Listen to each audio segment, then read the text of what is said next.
좀 쉬셨습니까? 네, 잘하셨습니다. 이 성경을 배우는 동안에는 충분한 휴식을 가진 다음에 하나님의 말씀에 집중했으면 좋겠습니다. 꼭 부탁드립니다. 잠깐 기도하겠습니다.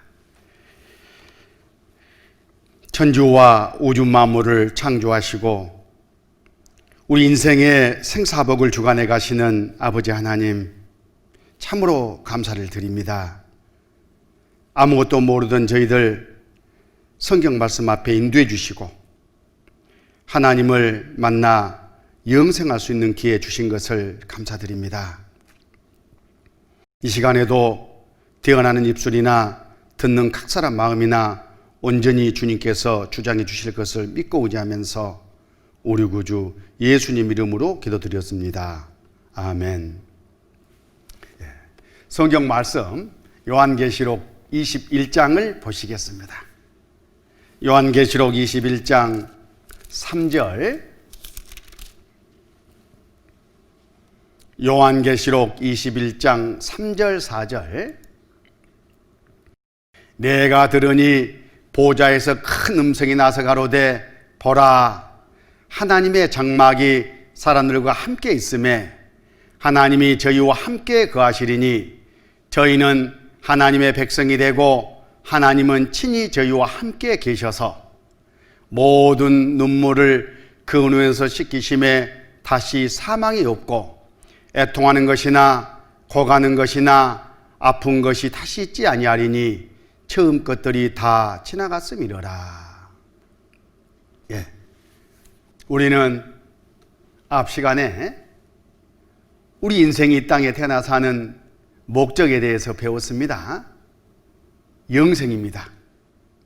영생이란 죽음 건너 저 세상이 있고 거기는 천국과 지옥이 있는데 지옥이 아닌 천국에서 창조주 하나님과 함께 영원히 사는 바로 삶을 말한다고 배웠습니다. 바로 그 천국은 어떤 곳인가? 방금 우리가 읽은 이 말씀이 그 천국에 대해서 설명을 해주고 있습니다. 이 천국, 하나님과 함께 영원히 사는 바로 그 나라, 거기에는 눈물도 없고 고통도 없습니다. 아픔도 없고 죽음도 없는 바로 영원한 행복만 있는 바로 그곳이 천국입니다. 그곳은 보석같이 찬란한 빛이 항상 비추이는 빛의 세계입니다. 그리고 그 성곽도 벽옥과 같은 온갖 보석으로 꾸며져 있고 그리고 곳곳마다 금으로 다 지어져 있습니다. 길도 아스팔트 대신 정금으로 놓여 있습니다. 바로 우리가 머리로는 상상할 수 없는 바로 그것이, 자, 여기 요한계시록 21장 3절 4절 함께 읽겠습니다. 내가 들으니 보좌에서 큰 음성이 나서 가로되 보라, 하나님의 장막이 사람들과 함께 있음에 하나님이 저희와 함께 거하시리니 저희는 하나님의 백성이 되고 하나님은 친히 저희와 함께 계셔서 모든 눈물을 그 눈에서 씻기심에 다시 사망이 없고 애통하는 것이나 고가는 것이나 아픈 것이 다시 있지 아니하리니 처음 것들이 다 지나갔음이로라. 참으로 우리에게 얼마나 기대가 되고 위로가 되고 소망을 주는 바로 그곳입니까? 자, 천국은 11절에 하나님의 영광이 있음에 그 성의 빛이 지극히 귀한 보석 같고 벽옥과 수정같이 막더라. 또 18절에도 그 성곽은 벽옥으로 쌓였고 그 성은 정금인데 맑은 유리 같더라. 21절에 그 12문은 12진주니 문마다 한 진주요 성의 길은 맑은 유리 같은 청금이더라. 이곳에서 영원히 하나님과 함께 살면 참으로 행복하시겠죠? 그런데 죄를 가지고는 절대 들어갈 수 없는 곳이 천국이에요. 여기 요한계시록 21장 26절 27절에 하나님께서 그렇게 말씀하셨어요. 사람들이 만국의 영광과 존귀를 가지고 그리로 들어오겠고 무엇이든지 속된 것이나 가증한 일 또는 거짓말하는 자는 결코 그리로 들여오지 못하되 오직 어린 양의 생명책에 기록된 자들 뿐이니라. 어린 양의 생명책에 기록된 자들만 들어올 수 있다고 말씀하셨는데 누가 어린 양의 생명책에 그 이름을 올릴 수 있느냐? 이 세상에 살아있는 동안에 자기가 태어나서 지금까지 지은 죄, 앞으로 죽을 때까지 지을 평생의 모든 죄를 예수님을 만나서 깨끗하게 씻어버린 용서받은 그 사람만 그 이름을 올릴 수가 있습니다. 바로 우리가 이번 성경 공부를 하는 바로 목적이 여기에 있는 겁니다. 바로 이 천국에 대한 소망을 갖고 우리 모든 사람이 다 영생을 얻기를 바랍니다. 지난 시간에 배운 것을 잠깐 공부를 해보면 모든 사람은 이 땅에 태어나서 한평생을 살아갑니다. 인생 70이요 강건하면 80이라. 그런데 우리 눈에 보이는 것이 전부라고 생각을 해요. 그러나 그건 우리 눈으로만 그렇게 보일 뿐이고 실제는 죽음 건너 이런 영원한 신령한 세계가 있습니다. 언젠가 이 몸에서 하나님의 형상대로 지은 영혼이 쑥 빠져나와서 저 세상으로 건너가고 나면 이 몸은 흙으로 돌아갑니다. 땅에 묻히면 끝인 거예요. 그러나 이것은 우리 육신의 끝인 것이지 진짜 나 영혼의 끝은 아닙니다. 영혼은 믿는 사람이든 믿지 않는 사람이든 이 사실을 알고 죽음을 건너갔든 그렇지 않든 다 창조주 하나님을 만나게 돼 있어요. 그리고 그 하나님 앞에서 영생을 얻고 죽음을 건너왔느냐 그렇지 못하느냐를 놓고 심판을 받습니다.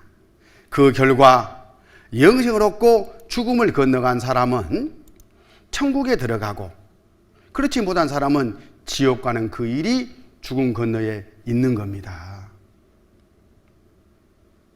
각 사람 나 죄의 문제 해결하지 못하고 죄를 가지고 죽음을 건너가면 죄의 삭은 사망이요 하는 천국 법 때문에 죄의 삭을 갚으러 지옥에 들어갈 수밖에 없다 그런 뜻입니다. 이런 운명이 죽음 건너에 기다리고 있는 거예요. 그런데 하나님은 한 사람도 이 지옥에 들어가기를 원치 아니하셔요. 그래서 이 세상에서 예수를 만나서 죄를 다 벗고 오기를 원하시는 거예요. 그 목적으로 성경을 주셨고 이런 성경 공부하는 시간도 허락해 주신 거예요. 자, 이 지옥과 운명에서 빠져나오는 것, 지옥과 운명에서 건짐받는 것을 구원이라고 합니다. 물에 빠진 사람이 건짐받아서 살게 됐습니다. 구원받은 거잖아요. 이 지옥과 운명에서 건짐을 먼저 받아야, 다시 말하면 구원을 받아야 우리가 원하는 그 좋은 천국에서도 살 수가 있는 거예요. 바로 이 천국, 이 좋은 곳. 그런데 어떤 분들은 죽음 건너 좋은 곳에는 다 가고 싶어 해요. 여러분도 그러죠? 솔직히 그래요, 안 그래요? 또 그리고 우리 주변에 누군가 돌아가시면 다 좋은 곳에 가 계실 것을 기대해요. 그런 분들이 구원을 받자, 영생 얻자 그렇게 말씀을 드리면 그건 또 실증을 냅니다. 몰라서 그러는 거예요. 지옥과 운명에서 구원을 받아야 천국에서 영원히 살 수 있는 자격을 얻어야 그 좋은 천국에서도 살 수가 있는 겁니다. 물에 빠진 사람이 죽게 된 상태에서 먼저 빠져나와야 궁궐대궐에서 살아도 살 수가 있는 것 아니겠습니까? 그와 마찬가지예요. 그래서 우리가 이번 한 주간 이 성경을 배우는 것은 구원을 받기 위해서 성경을 배우는 겁니다. 그 목적을 확실히 하고 공부를 하셔야 되겠습니다. 그럼 구원을 얻기 위해서는 어떻게 해야 되느냐? 바로 천국은 믿음으로 갑니다. 어떤 믿음이냐? 하나님에 대한 믿음, 성경에 대한 믿음, 예수님에 대한 믿음, 그리고 하나님을 향한 회개가 있어야 됩니다. 하나님에 대한 믿음은 하나님은 살아계시는가? 하나님은 그 어떤 분이신가? 이런 의문을 성경 공부 시간을 통해서 자연스럽게 푸는 가운데 믿음이 오도록 돼 있어요. 하나님은 성경을 통해서 자기 하나님에 대해서 말씀하고 계시는데 바로 성경은 하나님의 말씀인가? 또 그렇다면 진리인데 그런 증거는 있는가? 이런 의문을 가지고 하나씩 하나씩 따져보는 가운데 정말 성경은 하나님의 말씀이구나, 사실이구나, 이렇게 마음에 믿음으로 받아들여져야 된다, 그런 뜻이에요. 그리고 예수님에 대해서는 예수님이 누구이신가, 또 그 예수님이 나와 무슨 상관이 있기에 예수를 믿어야지만 천국 간다고 그러는가 하는 의문도 풀면서 믿음을 가져야 돼요. 또 하나님을 등지고 살아가던 많은 사람들, 하나님께 돌아와서 영생 얻기를 하나님은 원하시는데 그런 마음의 결단이 있어야 구원이 받아집니다. 그렇다면 각 사람 나는 정말 회개했을까? 회개란 무엇인가 하는 궁금증도 풀면서 회개하고 하나님을 만나서 죄를 다 용서받는 가운데 구원을 얻을 수 있다, 그런 뜻입니다. 이 모든 것에 대한 답은 이 성경 안에 있어요. 성경 안에. 성경이 무엇이길래 성경에서 영생을 얻는다고 하느냐, 성경에서 구원을 얻는다고 하느냐, 성경을 통해서 천국에 간다고 하느냐. 성경은 하나님의 말씀이에요. 하나님의 말씀이란 말은 또 무슨 뜻이요?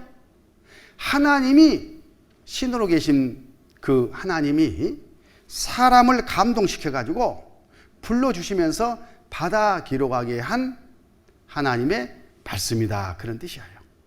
자, 베드로 후서 1장 20절 21절.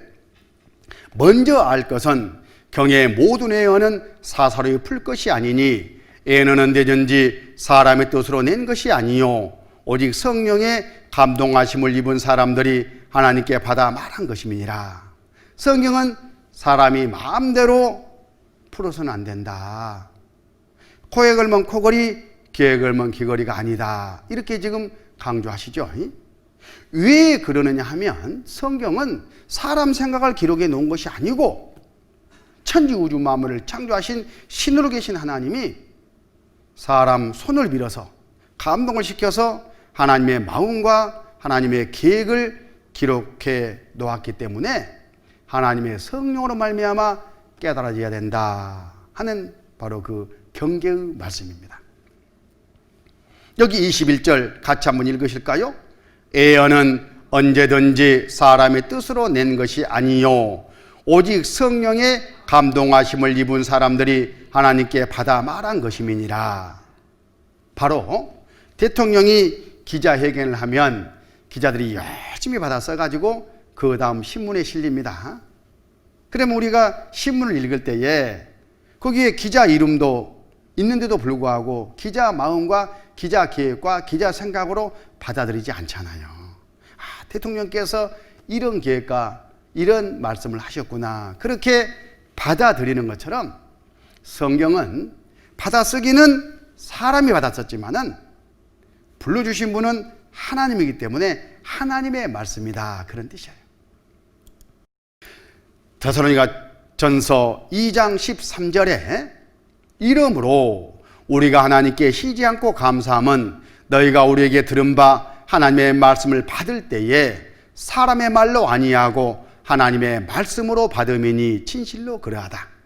이 말씀이 또한 너희 믿는 자 속에서 역사하느니라.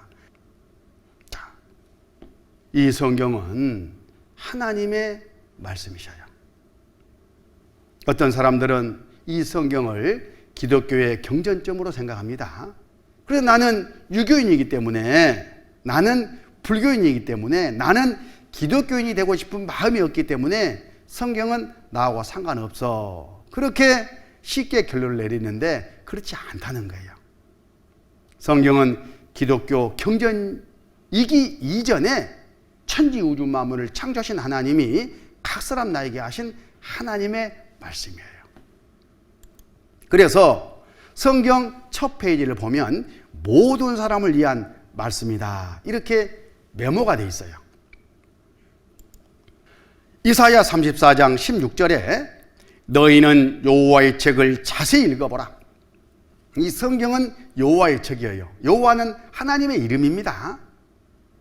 여호와의 책이에요. 경전이 아닙니다. 불경, 사서삼경, 코란경 같은 그런 종교의 경전이 결코 아니다, 그런 뜻이에요. 여호와의 책입니다. 너희는 여호와의 책을 자세히 읽어보라. 이것들이 하나도 빠진 것이 없고 하나도 그 짝이 없는 것이 없으리니 이는 여호와의 비를 명하셨고 그의 신이 이것들을 모으셨습니다. 성경은 바로 이런 고인 하나님의 말씀이에요. 자, 이 하나님의 말씀을 우리가 배운다는 것 하나만으로도 참으로 하나님께 감사해야 될 그런 시간입니다. 자, 이 시간에는 하나님에 대해서 집중적으로 공부를 하도록 하겠습니다. 정말 하나님은 살아계실까? 그 하나님은 어떤 분이실까? 성경 첫 페이지 첫 말씀을 보면 태초에 하나님이 천지를 창조하시니라, 이렇게 기록이 되어 있어요. 직접 한번 확인해 보실까요? 직접 찾아보겠습니다. 여기도 띄워드리겠습니다. 태초에 하나님이 천지를 창조하시니라. 이 말씀 안에는 엄청난 의미가 담겨 있어요. 태초에, 이 태초는 우리가 살고 있는 눈에 보이는 이 세상이 생성되기 이전에도 어떤 신령한 세계가 존재했다는 것을 말해요. 전에도 있었고 그때도 있었고 지금도 있고 영원히 존재하는 바로 시작도 끝도 없는 신령한 세계가 존재했어요. 거기에는 오직 한 분만 딱 계셨어요. 그래서 하나에 하나. 그런데 맞먹을 수는 없잖아요, 우리가. 그분을 하나님 부르는 거예요. 그 하나님 한 분만 계셨습니다. 그 한 분은 아주 존귀한 분이에요. 능치 못할 일이 없고 모르는 것도 없는 분이에요. 부족함도 없는 분이에요. 완전하신 절대자입니다. 그 하나님이 계획하시고 생각하신 바가 있어서 천지를 창조하셨습니다. 천은 저 우주를 말합니다. 지는 우리가 살고 있는 지구를 말하는 거예요. 태초에 하나님이 천지를 창조하시니라. 우리 눈으로 보는 이 모든 해와 별과 달, 그리고 지구와 지구상의 이 모든 것들, 바로 그 하나님이 다 지어주셨다, 그런 말씀입니다. 이 말씀이 정말 사실일까? 하는 거잖아요. 예, 사실입니다. 사실이고 말고요. 만약에 이 말씀이 사실이 아니라면 이 우리가 눈에 보는 모든 것들이 저절로 생겼다, 이런 가설이 성립해야 되는데 어떻게 이런 것들이 저절로 생길 수가 있겠습니까? 간단하게 이걸 한번 보시겠습니다. 이 종이로 좁은 용, 이게 저절로 여기에 이렇게 있을 수 있을까요? 갑자기 생겨나서? 그럴 수가 없죠. 그걸 믿을 바보는 없습니다. 이런 종이용 하나를 접으려면 복잡한 설계 도면이 이렇게 먼저 그려져야 돼요.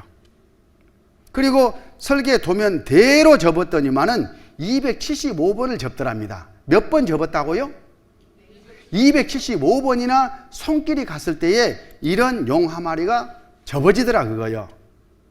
이런 것도 절로 될 수 없는데 어떻게 이 우주와 이 지구가 절로 될 수가 있겠어요? 자, 이 공작, 아름다운 공작, 생명을 가진 공작, 이게 어떻게 저절로 생길 수가 있겠어요? 이건 이 공작의 설계도입니다. DNA예요. 모든 생명체에는 DNA가 있습니다. 모든 생명체는 그 DNA를 통해서 정보가 전달돼요. 유전이 되는 거예요. 그래서 C를 통해서, R을 통해서, 새끼를 통해서, 자식을 통해서 계속 그 정보대로 그 번식이 이루어지는 겁니다.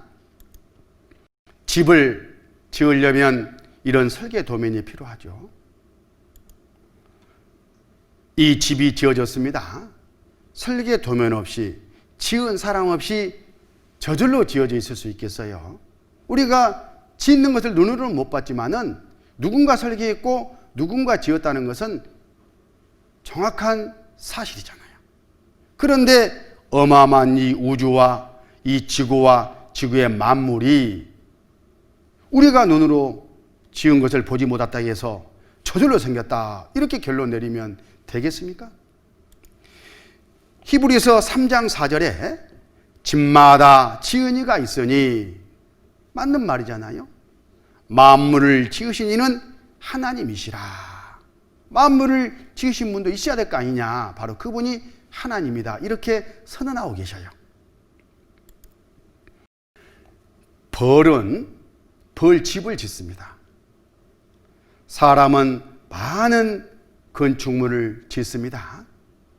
그러면 이 지구와 이 우주, 누군가 지었어야 되잖아요. 바로 그분이 하나님이시다, 그런 뜻입니다. 하나님이 자기의 능력으로 또 솜씨로 이 우주, 이 만물을 다 지으신 거예요. 이 벌집을 보면 벌의 능력과 솜씨를 알 수 있습니다. 집 지어놓은 것을 보면 그 집을 설계하고 그 집을 지은 사람의 능력과 솜씨를 가늠해 볼 수 있잖아요. 우주와 이 지구를 보고 또 그의 만물을 보고 하나님의 능력과 솜씨를 우리가 알 수가 있는 거예요. 실제 로마서 1장 20절에 창세로부터 그의 보이지 아니하는 것들 곧 그의 영원하신 능력과 신성이 그 만드신 만물에 분명히 보여 알게 되나니 그러므로 저희가 핑계치 못할지니라.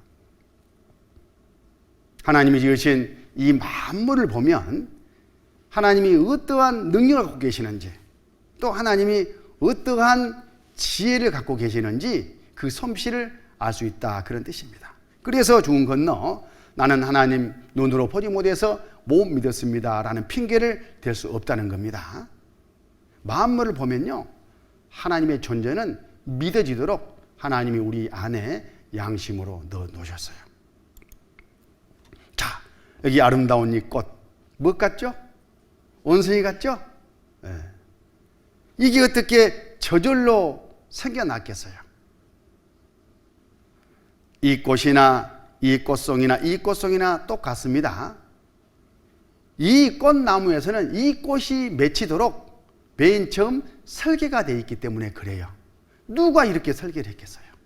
누가 어떤 솜씨로 이렇게 실제 지었겠어요? 하나님이 하신 겁니다. 그리고 그 씨를 통해서 계속 그 정보가 전달되도록 해 놓으신 거예요. DNA. 이 원숭이 같은 이 꽃 마찬가지입니다. 이 화사한 화려한 이 꽃을 보십시오. 점점이 촘촘히 하나님의 솜씨가 보이지 않습니까? 아름답습니다. 이 나비, 이 벌레 하나까지 얼마나 신기합니까? 잠자리 한 마리만 봐도 하나님의 솜씨가 보여요. 누가 이 새들 속에 사랑을 나누는 그런 마음을 넣어줬겠어요? 또 이렇게 삐져가지고 토라지는 그런 마음을 넣어줬겠어요? 저절로라고요? 아닙니다. 하나님이 그렇게 지으신 거예요. 전도서 3장 11절에 하나님이 모든 것을 지으시되 때를 따라 아름답게 하셨고 또 사람에게 영혼을 사모하는 마음을 주셨느니라. 그러나 하나님의 하시는 일의 시종을 인정할 수 없게 하셨도다. 하나님이 모든 것을 지으셨는데 때를 따라 아름답게 이렇게 지으신 거예요. 이 지구상에는 많은 생명체들이 살고 있습니다. 그런데 과학자들이 조사를 해보니까 지구상의 생명이 살아가려면 20만 가지나 되는 생존 조건이 충족되어 있어야 된답니다. 20만 가지나. 누가 한두 가지도 아니고 20만 가지나 되는 생존 조건을 지구에 마련해 놓고 생명체가 살아갈 수 있도록 해놨겠습니까? 절대 저절로가 아니라는 뜻이죠. 이사야 45장 18절에 여호와는 하늘을 창조하신 하나님이시며 땅도 조성하시고 경고케 하시되 헛되이 창조치 아니하시고 사람으로 거하게 지으신 자시니라. 그 말씀에 나는 여호와라 나의 다른 이가 없느니라. 하나님이 그렇게 하셨다 그 뜻이에요. 하늘, 하나님이 우주를 지으셨습니다. 땅, 지구를 지으셨어요. 그 목적이 뭐냐 하면 사람으로 거하게 지으신 자신이라. 사람 살게 하려고 지었다 그런 말씀입니다. 그 말은 하나님이 계셔서 처음부터 이 지구상에 사람이 살 수 있도록 설계를 했다 그런 뜻인 거예요. 태양에서 지구까지의 거리가 1억 5천만 킬로미터입니다. 만약에 이보다 가까이 다가가면 다 타서 죽게 돼요. 너무 뜨거워서요. 또 밖으로 벗어나면 다 얼어서 생명체가 살 수가 없어요. 여기 태양에서 지구까지 거리를 100으로 잡는다면 7% 폭 안에 들어 있어야지만 생명체는 살아갈 수가 있어요. 그런데 지구는 이 태양을 끼고 1년 만에 한 바퀴를 빙 돕니다. 7% 폭을 절대 벗어나서는 안 돼요. 근데 벗어나지 않고 돌고 있잖아요. 어떻게 알 수 있느냐고요? 우리가 살아있는 바로 그것이 그 증거인 거예요. 누가 이 거리를 조정해 놓고 지금 그렇게 운행하고 있지 않는다면 이게 가능하겠습니까? 여기 과학자들이 한 이야기입니다. 생명이 탄생하려면 꼭 태양 크기의 항성이 지구와 비슷한 크기 행성을 갖고 있어야 한다. 더욱이 그 궤도가 그림처럼 7% 폭 속에 틀지 않으면 생명은 존재할 수 없다. 이것은 기적에 가까운 궤도이다. 기적에 가깝다 그 말은 절대 절로는 될 수 없다 그런 뜻이에요. 지구는 시속 1660km 속도로 하루에 한 바퀴씩 자전을 해요. 그리고 10만 8천 km 속도로 태양을 끼고 1년에 한 바퀴 공전을 해요. 또 다른 지구를 따라서 돌아요. 이 원리를 가지고 만들어진 게 시계입니다. 시계. 어떻게 시계가 저절로 그렇게 시간 딱딱 맞춰서 돌 수가 있겠어요? 사람이 이렇게 만들어 놨으니까 그게 가능한 것이지. 태양과 지구와 타의 관계도 마찬가지예요. 직접 한번 과학자 이야기를 들어보겠습니다. 지구가 시속 1650km의 속도로 자전하면서 시속 108,980km의 속도로 365일 5시간 49분 만에 태양을 한 바퀴 도는 동안 달은 시속 4,752km의 속도로 29일 12시간 만에 지구를 한 바퀴씩 돈다고 합니다. 한치의 오차도 없이 지구가 태양을 돌고 달이 지구를 도는 것을 보면 퍼뜩 연관이 되는 것이 있습니다. 그것은 바로 시계입니다. 시계는 시침이 1시간에 12분의 1바퀴를 돌 때 분침은 한 바퀴를 돌고 초침은 60바퀴를 돕니다. 시계가 어떻게 그 같은 법칙대로 정확히 돌 수 있을까요? 그것은 시계를 만든 사람이 그렇게 설계를 했기 때문입니다. 마찬가지로 지구가 태양을 도는데 1년이 걸리고 달이 지구를 도는데 한 달이 걸리는 것은 분명 누군가가 그렇게 설계를 해두었기 때문일 것입니다. 누가 그렇게 설계를 해 두셨을까요? 하나님이 계시지 아니하면 불가능한 일이죠? 네, 그렇습니다. 하나님은 살아계셔요. 자, 여기 자료를 잠깐 또 보면 지구가요, 공중에 둥둥 떠서 돌고 있죠? 이걸 자전이라고 합니다. 그런데 지금으로부터 3,500년 전에 기록된 성경 안에 지구가 공중에 둥둥 떠서 자전하고 있다는 말씀이 있어요. 지구가 공중에 떠서 자전한다 하는 그 과학적인 사실은 지금으로부터 500년도 채 안 돼요. 알게 된 것이. 갈릴레오 갈릴레이 그리고 그 스승 코페르니쿠스가 최초로 지동설을 주장하면서 과학적으로 확인된 내용입니다. 그런데 3,500년 전에 이 같은 내용들이 다 이미 기록되고 있다. 뭘 의미합니까? 이렇게 만들어 놓으신 하나님이 계시고 이 성경이 그분이 불러줘서 기록한 하나님의 말씀이라는 증거인 거예요. 이것만 봐도 또 하나님은 계시는구나, 확실하구나 이렇게 믿어지게 되는 겁니다. 자, 욥기 38장 14절에 땅이 변화하여 진흙에 인친 것 같고 만물이 옷같이 나타나되, 빨간 부분만 다시 제가 읽어보겠습니다. 땅이 변화하여 만물이 나타나되, 이 여기서 땅은 영어 성경을 보면 the earth, 지구를 말해요. 지구가 변한다, 자전해가지고 만물이 나타나요. 밤이 되면 숨잖아요. 돌면서 아침에 햇빛을 받아서 나타난다. 지금 지구의 자전을 말하는 거예요. 어떻게 알 수 있느냐? 여기 진흙에 인친 것 같고, 진흙에 인친 것 같고, 이게 뭐래요? 인을 친다 그 말은 도장을 찍는단 말이잖아요.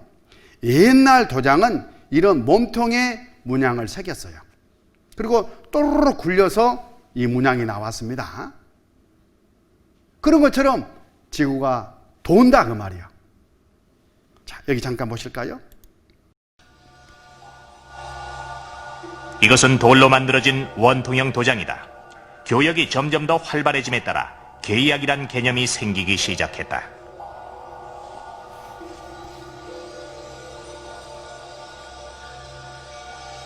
점토판에 이 원통형 도장을 굴려 계약서의 서명이나 교역 물품의 봉인으로 이용했다. 드러났죠? 문양이.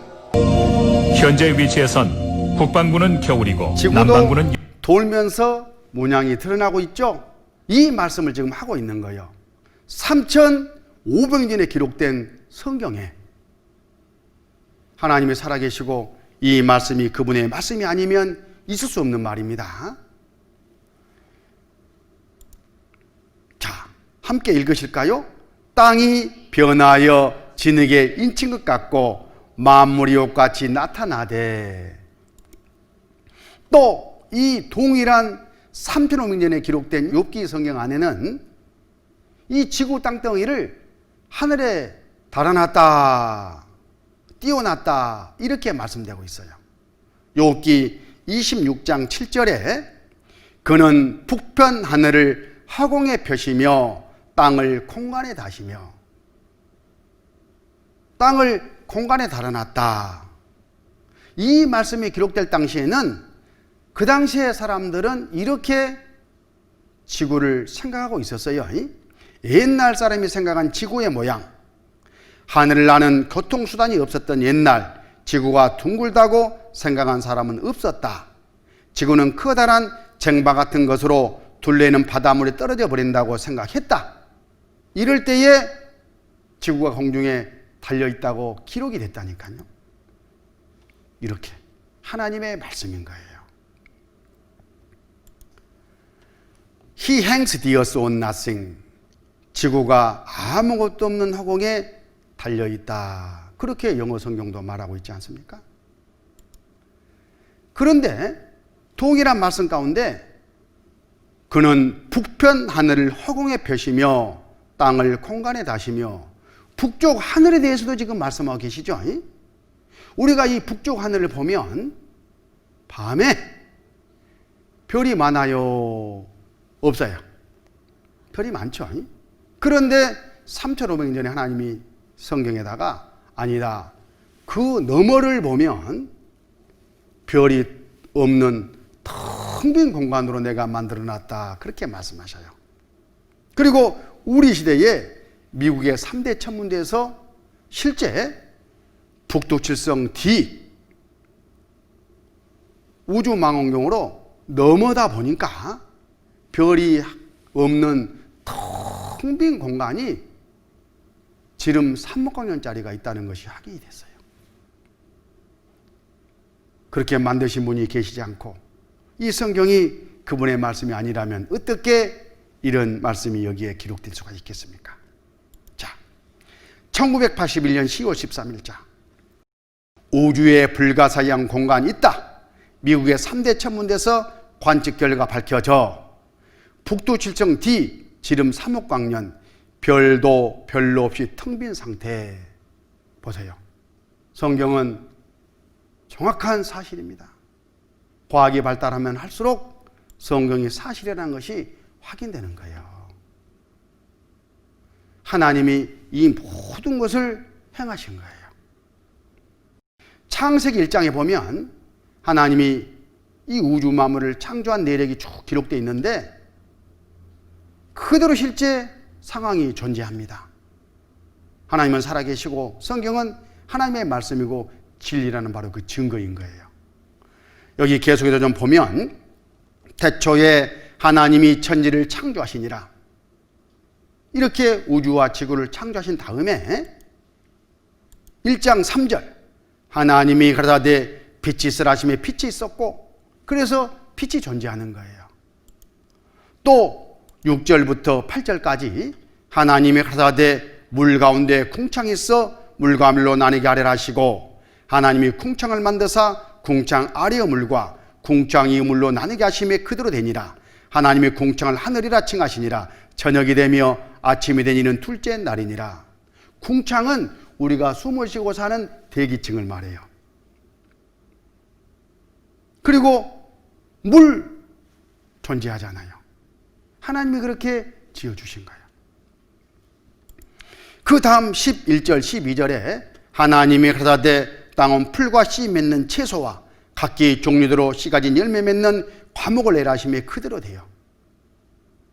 종류대로 채소를, 과목을, 식물을 만들어 주셨어요. 그리고 씨 속에다가 DNA 유전 정보를 집어넣어 가지고 떨어지면 또 싹이 나오고 떨어지면 싹이 나오고 계속 그렇게 지금까지 내려오도록 맨 처음에 지어주신 거예요.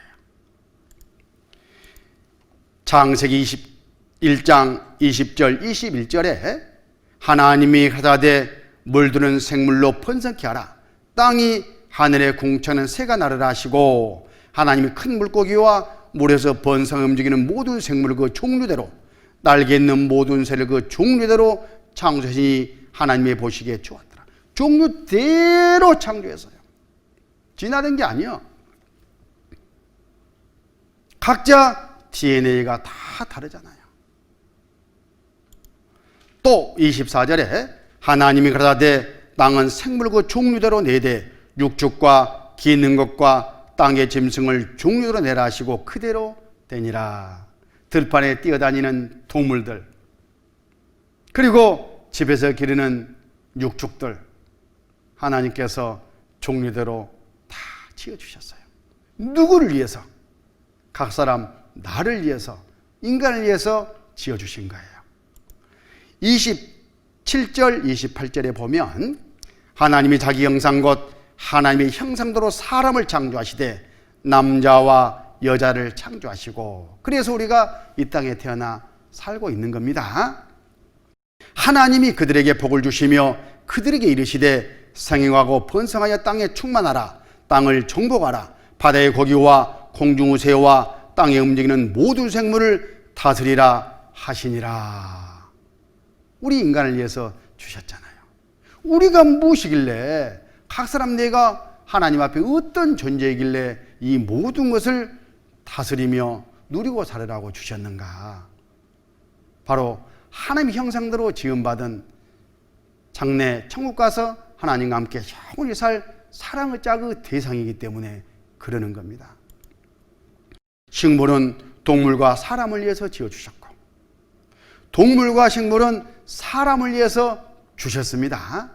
그러면 사람은 무엇을 위해서, 누구를 위해서 지으셨을까? 바로 하나님 자기를 위해서 지으셨어요.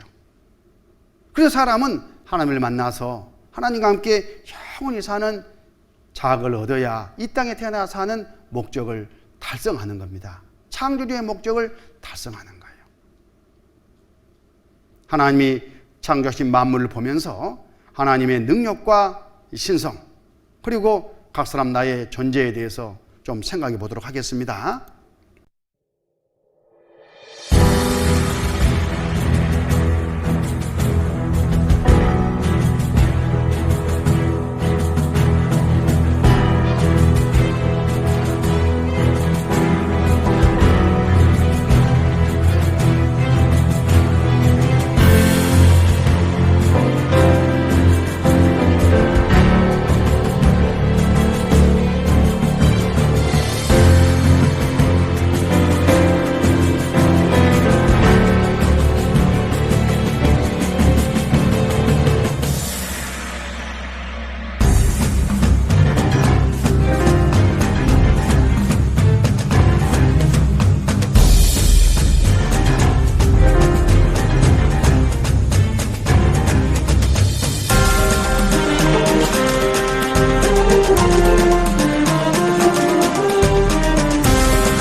각 사람 나를 보시고 하나님이 좋아하신다, 그런 뜻이에요.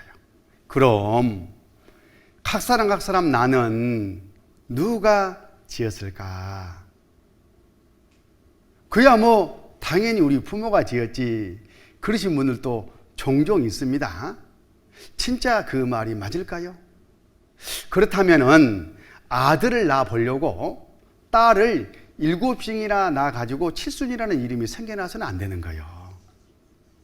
그렇잖아요. 여보, 이번에는 고추를 부칩시다. 그럽시다. 이렇게 돼야 되잖아요. 그리고 아이들 중에 좀 건강이 좋지 않은 아이들이 있으면 부속품 좀 갈아 끼웁시다. 그래야 되잖아요. 그런데 그럴 수 있는 부모는 없어요.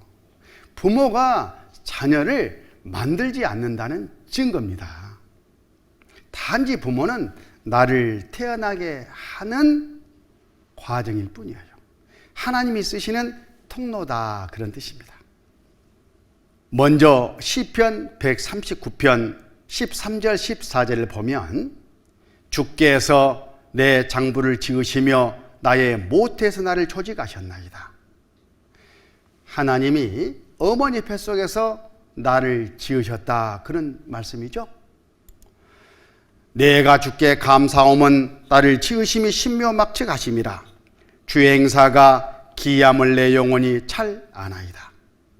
하나님이 나를 지으셨다. 다시 한번 강조하고 계십니다. 하나님은 나를 지으셨다는 말씀이 무슨 뜻일까? 이런 의미예요. 자, 사람은 커피를 손쉽게 빼먹고 싶으니까 자판기를 만들어요. 이 자판기 안에는 커피를 손쉽게 끓일 수 있는 모든 기계 시설이 되어 있고, 그리고 커피, 프림, 설탕, 물 미리 다 사람이 넣어놔요. 그래서 동전을 넣고 작동되게 하면 커피 한 잔이 끓여져서 나옵니다. 그렇잖아요. 그러면 커피 자판기가 커피를 만들어서 끓여냈습니까? 아니에요. 사람이 커피 자판기를 통해서 커피 한 잔을 끓여낸 겁니다. 마찬가지로 각 사람 나를 이 땅에 태어나 살게 하시려고 하나님이 여자를 지으셨어요. 여자 속에는 사람이 10달 동안 지어져 가지고 나올 수 있는 모든 장치를 다 해 놓으셨어요. 아기 주머니가 들어있는 거예요. 그래서 아주머니 그러는 모양입니다. 그리고 아빠 뱃속에다가 이 아이가 잉태돼 가지고 세포 분열을 일으켜 가지고 나올 수 있는 유전자 DNA C를 넣어 놓으셨어요. 아빠 뱃속에서 C가 뚝 떨어지면 엄마의 난자와 결합해 가지고 세포 분열을 일으키면서 아이 하나가 태어납니다. 자, 이 아이 엄마와 아빠가 만들었습니까? 아니죠. 하나님이 엄마를 준비하고 아버지 뱃속에다가 씨를 넣어주시고, 그래서 아저씨 그런 것 같아요. 그래서 그 씨들이 결합해가지고 내가 태어났던 거예요. 부모는 나를 낳아주신 분이고 하나님은 나를 만드신 분이에요. 하나님은 멀리 있는 게 아닙니다. 그런데 우리는 하나님을 모르고 살아왔잖아요. 더구나 온성이 우선이다 이렇게 엉뚱하게 말하면 참으로 하나님 가슴 아프실 것 같아요. 그러나 현대 과학이 발달하면서 아니다, 온성이하고는 완전히 인간은 다르다 하는 것이 밝혀져 버렸어요. 하나님이 지으셨다는 것이 확실하게 드러났어요. 자, 여기 한번 영상을 보시겠습니다. 부모로부터 DNA를 물려받게 되는 생명체의 탄생 과정도 신비롭기만 합니다. 남성이 1회 사정시 배출하는 정자는 약 3억 마리가 된다고 합니다. 정자 세포의 머리 부분은 남성의 유전자, 즉 DNA로 채워져 있습니다. 정자는 꼬리에 의해 스스로 에너지를 만들며 여성의 난자를 찾아갑니다. 난자로 들어온 정자는 머리 부분에 있는 DNA를 방출합니다. 지금 난자의 핵과 정자의 핵이 만나 융합하면서 각자가 갖고 있던 DNA를 결합시키고 있습니다. 우리의 의지와는 관계없이 신비로운 장면이 연출되고 있습니다. 이로써 새로 탄생될 아기는 부모로부터 유전자, 즉 DNA를 물려받게 됩니다. 태아는 DNA가 지시하는 대로 서서히 하나의 인간으로 만들어져 갑니다. 저기 보십시오. 태아의 심장이 뛰기 시작합니다. DNA의 지령에 의한 것입니다. 눈이 만들어지고 있습니다. 손가락이 만들어지고 있습니다. 손가락이 저절로 생겨난다고요? 아닙니다. 부모로부터 물려받은 DNA 때문입니다. DNA 속 10억 개의 단어에 기록된 유전 정보에 의해 눈썹은 눈이, 콧구멍은 2개, 손가락, 발가락은 각 10개씩 만들어지면서 서서히 하나의 완전한 인간으로 만들어져 갑니다. 과학자들은 DNA를 창조주가 숨겨놓은 생명의 비밀 상자라고 말합니다. 1953년 왓슨과 크릭이 현대 생물학의 새로운 이정표가 될 세계의 사건인 이 DNA의 실체를 발견함으로써 원숭이가 인간으로 진화됐다고 주장하는 진화론자들을 당황하게 만들었습니다. DNA의 발견으로 인간을 염색치는 23쌍이며 원숭이는 24쌍으로 조사됐습니다. 과학자들은 원숭이와 인간이 차이를 보이고 있는 DNA의 정보량은 염기코드 3천만 쌍에 이르는 것으로 이는 신문지 10만 장에 기록할 수 있는 정보라고 말합니다. 만약 원숭이가 사람으로 바뀌어지려면 이 DNA가 바뀌어져야 하는데요. DNA는 바뀌어지는 것이 아니라 자기와 똑같은 DNA를 그대로 복제시킨다는 것이 과학으로 입증됐습니다.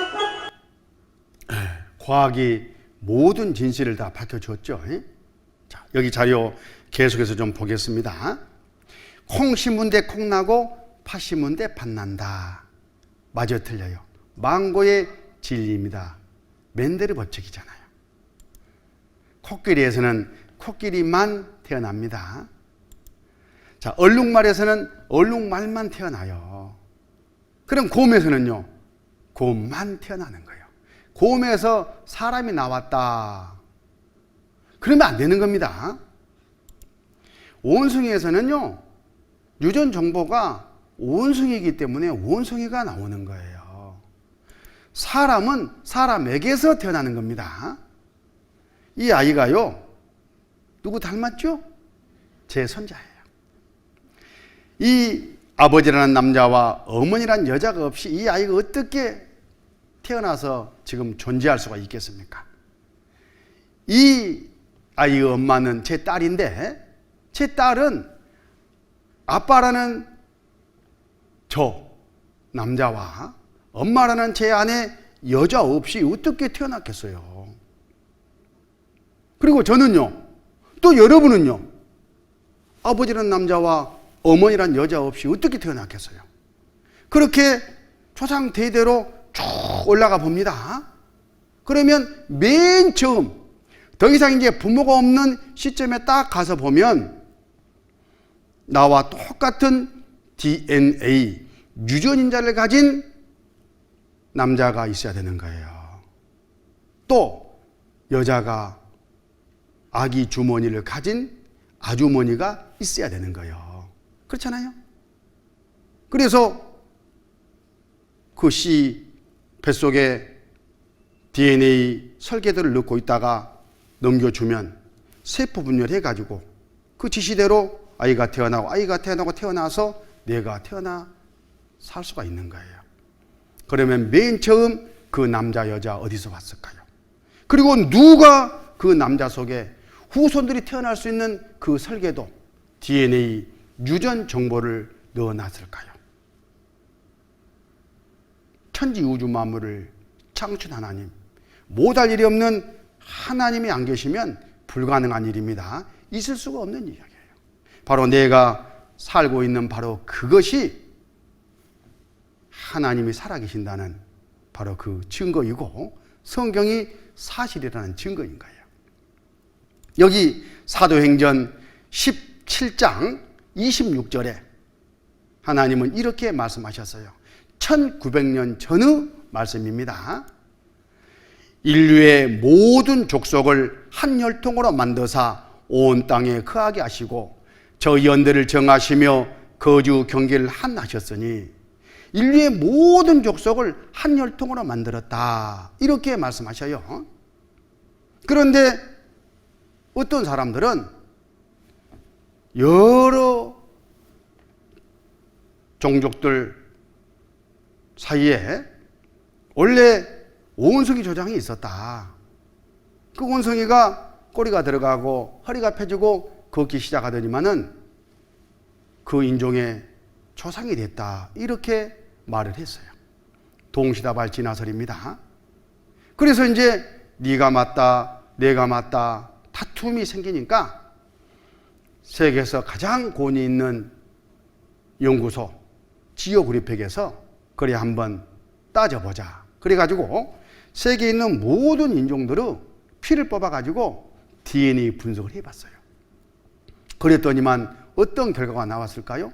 이 성경 말씀이 정확한 사실이었습니다. 한 혈통으로 모든 족속이 다 연결되어 있다는 것이 확인됐어요. 하나님은 살아계시고 성경은 사실이라는 바로 그 증거입니다. 직접 한번 KBS에 보도됐던 것을 보시죠. 태초에 하나님이 천지를 창조하시고 가라사대 우리의 형상대로 사람이 되라 하셨다. 성서에서는 그를 아담이라 했고 우리 모두의 조상이라고 했다. 그래서 유전학적 아담을 찾아보기로 했다. DNA에 들어있는 작은 단서가 지구상에 살고 있는 모든 남자들과 인류의 공통조상인 한 남자를 연결하고 있다. 그래서 과학적, 유전학적으로 증명된 아담을 찾아보기로 했다. 지구상에 존재하는 모든 인간에게 DNA를 제공한 최초의 인류. 북극의 이누이족, 아마존의 아메리카 인디언, 사막의 유목민과 월스트리트의 사업가가 정말 같은 핏줄일까? 내셔널 지오그래픽 소속의 유전학자 스펜서 웰즈가 아담을 찾는 작업을 지휘하기로 했다. 한편 파테섬의 그 남자에게서 나온 Y 염색체는 마지막 단서를 제공하고 있었다. 이 Y 염색체를 전 세계에서 채취한 수천 명의 염색체와 비교했다. 그 결과 엄청난 사실을 발견했다. 모든 Y 염색체에 존재하고 있으며 현재 전 세계 모든 남자들에게 있는 변종을 찾아낸 것이다. 우리가 찾고 있던 공통의 변종이었다. 우리는 DNA 추적을 통해 나무의 뿌리에 도달할 수 있었다. 모든 가지가 한 남자, 한 Y 염색체와 연결돼 있었다. 이렇게 확인이 됐습니다. 자, 이 말씀을 같이 한번 읽겠습니다. 인류의 모든 족속을 한 혈통으로 만드사 온 땅에 거하게 하시고 저 연대를 정하시며 거주 경계를 한 하셨으니 이 말씀은 확실한 사실이라는 것이 밝혀졌잖아요. 하나님은 살아계시고 성경은 하나님의 말씀인 거예요. 우리는 이 시간 하나님이 살아계시는 것, 그리고 이 성경을 통해서 우리에게 영원한 생명을 주시고자 하신다는 것을 교훈받았습니다. 잠깐 기도하시겠습니다. 아버지 하나님 감사합니다. 성경을 통해서 각 사람 날 이 땅에 태어나 살게 하신 하나님을 깨달아 알았습니다. 이제 우리 각 사람 하나님께 나아가 영생 얻고자 하는 마음을 허락해 주시고 또 인도해 주시옵소서. 오늘 또 함께 하신 주님께 감사드리면서 우리 구주 예수님 이름으로 기도드렸습니다. 아멘.